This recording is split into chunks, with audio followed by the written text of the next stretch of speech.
So in this Wealthsimple tutorial video, I'm going to be showing you guys how to buy T-Mobile stock, ticker symbol TMUS in Canada here on Wealthsimple. So once you have Wealthsimple open up on your device, I go to the bottom here and press on the magnifying glass icon.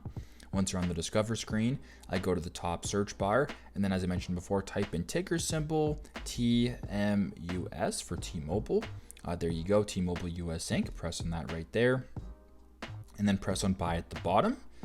And then as you can tell, for me, it's actually on fractional buy, but if you wanted to change that, press on fractional buy, and you can change that over to a market buy, a limit buy, a stop limit buy, or recurring buy, whatever you guys decide.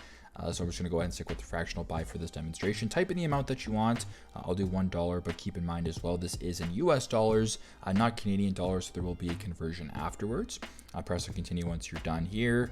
Now at the bottom, to confirm your purchase, simply just press on confirm order. But as you can tell, the estimated cost for me is $1.36 because it's taking in the exchange rate and it also includes the 1.5% conversion fee from US dollars to Canadian dollars here in Wealthsimple. So just keep that in mind in case you're buying a US listed stock here in Wealthsimple. There is a small conversion fee, but also too, there you go. That is how to buy a T-Mobile stock or buy shares of T-Mobile stock, ticker symbol TMUS in Canada on Wealthsimple. I hope this video helps.